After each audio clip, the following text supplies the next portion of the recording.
Bom, pessoal, então dando continuidade ao vídeo, vamos incluir agora o nosso módulo PWM, né? Vamos incluir aqui fazer a geração do sinal PWM. Então, primeira coisa, a gente vai vir aqui na nossa documentação, né?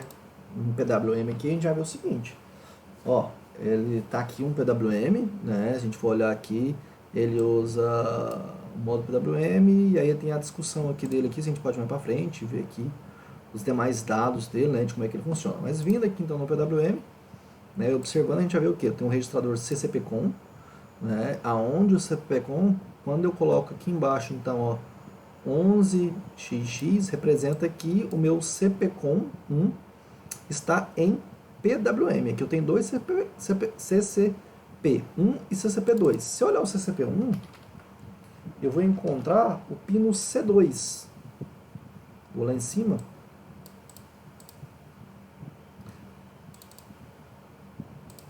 Lá no 4550 é o pino C2.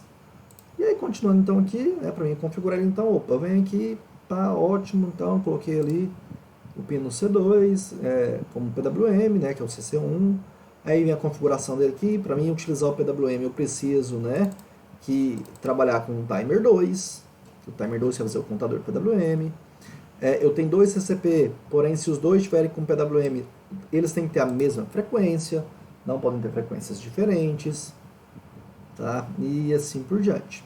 E se a gente for olhar lá no modo PWM, que está no modo comparador, modo PWM, o cálculo do período, que é o inverso da frequência, está aqui, e o cálculo da razão cíclica está aqui pra gente, né? Então vamos lá, né? Vamos implementar, né? Tem até a máxima aqui, como é que a gente calcula, né? Mas não vem ao caso pra gente. Então vamos implementar aqui então o nosso PWM.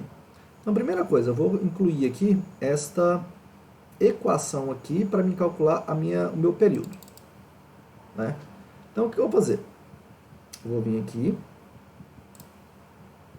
e vou adicionar então, né, aqui na frente aqui, PWM, e vou colocar o PR2 é igual x tal, frec, porque é o período é inverso da frequência, PWM frequência que eu quero, vezes 4 da fórmula, vezes o temporizador 2, prescaler dele. Menos 1. Se você observar aqui na equação, a gente fez o inverso do que está aqui, né? O 4 fixo, o oscilador, o prescaler, bonitinho. O que eu vou fazer então aqui, ó? Observe que está falando aqui, opa, eu não tenho, né? Que é PW2. Eu não tenho essa variável, ou seja, eu não tenho a frequência definida. Então, eu vou vir aqui em cima, então, vou criar uma variável long e vou falar, eu quero trabalhar a 5 kHz. E não tem a variável prescaler. Então, vamos criar ela também. Vou vir aqui então agora, vou fazer um define. Eu vou falar que ela é 4, porque a gente vai trabalhar com 4 no nosso prescaler. Feito isso, a gente vai verificar por que está acusando erro aqui. Provavelmente tem algum parêntese a menos aqui, ó. Isso mesmo, aqui, ó. Então, agora sim, consegui colocar o meu PR2. Ou seja, já tenho como é que eu defino a frequência. Agora eu vou habilitar o meu COM1 como PWM. Então, CCP1, né? A gente vai trocar o X por 1 e vamos colocar esse parâmetro CCP1M3, né? Igual ao valor que a gente quer. Então, CCP1 com bits. Bom, CCP1M, porque eu não vou fazer o M0, M1, M2 e M3. Vou fazer o M que vale logo para todos. 0B, a gente queria fazer 1100. Então, o que eu faço que está dizendo? Colocando um PWM. Depois, eu tenho que configurar meu timer 2. Para configurar o timer 2, vamos lá novamente. Timer 2. Opa, o que eu preciso falar para ele? Qual o ligar dele e o prescaler que eu estou trabalhando, que é o 4. Não vou trabalhar com post caller, então eu só falo qual que é o prescaler do tick dele e qual que é o timer 2. Então eu vim aqui então agora, T2 com bits, ponto, T2 GPKS, e vou falar 0B01, que equivale a um prescaler 4. E T2 com bits, ponto, TMR2, T R2com, igual a 1, que é ativar. Timer 2. Pronto. Legal, já configuramos o nosso PWM. Agora só falta eu passar para ele qual que é a razão cíclica para ele trabalhar. Então vou vir aqui e vou colocar aqui, ó, razão cíclica PWM. Bom, como é que eu faço isso? Vamos lá na configuração de novo. Olhando aqui em PWM, eu vejo que o valor do PWM, se a gente for lendo aqui, eu tenho bit 1 e bit 0 feitos pelo B1 e B0, e no PWM Mode eu vou usar o registrador CCPR1L para os 8 bits do MSB, dos mais significativos da razão cíclica, porque eu tenho 10 bits, mas como eu só trabalho com 8 bits por vez, né, é um controlador de 8 bits, então tem que passar 8 mais 2. Então como é que eu vou fazer? Primeira coisa, CCP1 com bits, ponto, DC1B0, que é o bit 0, vai ser, eu vou passar para ele o valor do meu ADC. Eu poderia passar um valor direto aqui, de 0 a 1023, mas eu quero pegar só o primeiro valor dele. Eu poderia passar assim, ó, para quem ficar mais fácil, 0, 1, 2, 3, 4, 5, 6, 7. Falar que é o primeiro bit, né? Tem que ser uma maneira que você entenda. Se você colocar só 1, né, também daria a mesma coisa. E agora o 1 aqui, eu quero o segundo bit, né? E depois disso eu vou fazer o quê? Deslocar ele para a direita. Deslocar ele 1 bit. Por fim, o CPR1L. CCPRL 1L. 1L. Aí. Vai receber o meu valor do ADC, só que deslocar 2 bits, porque o primeiro e o segundo bit eu já enviei para lá, né? Feito isso agora, eu vou salvar aqui, vou vir aqui em Tools, em Windows, Simulador, Logic Analyzer. Como é que eu faço aqui? Eu clico nessa opção aqui, venho aqui, procuro na minha lista aqui a CCP1, que é o que eu quero monitorar, e ponho OK. Pronto, já está ali pra gente. O I/O já está liberado também, que a gente tinha feito. Então eu já pus aqui, ó, o AN0. Os outros eu posso até apagar, eu posso apagar esse aqui, posso apagar esse aqui, que não vem ao caso pra gente.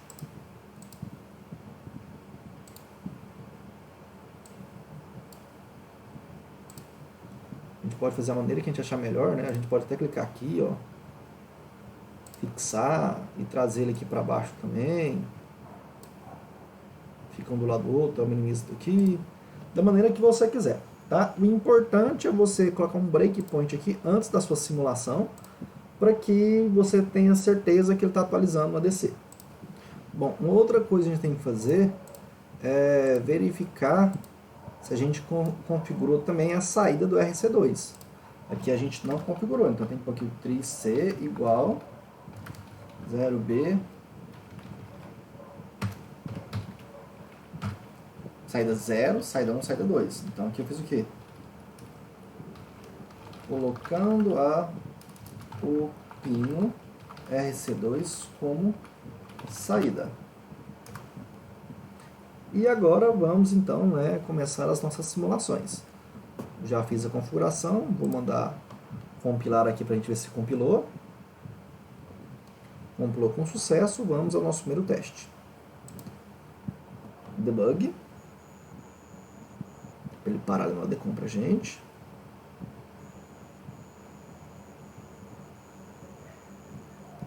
Ó, parou, vamos olhar o pino I/O aqui, ó, tá com 2,5.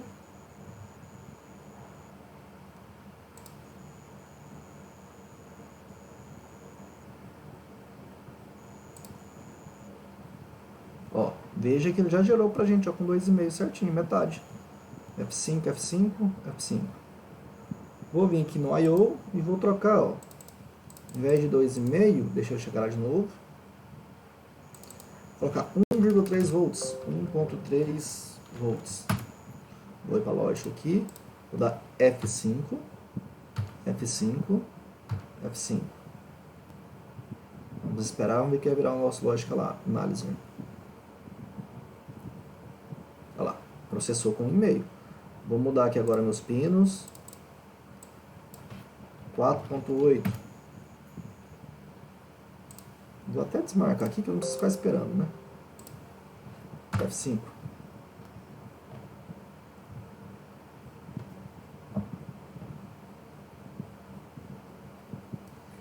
Fez com ele. Agora eu vou pôr aqui 0.1.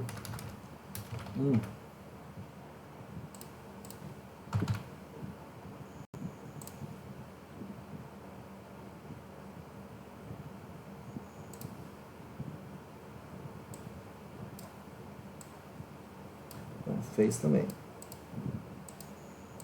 Agora eu vou mostrar no Proteus, só para a gente ver um modo mais interativo. Então, vou mandar play. Vou puxar para cá o osciloscópio dele.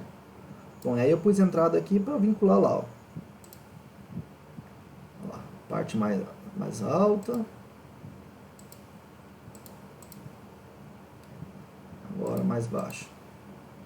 Pronto.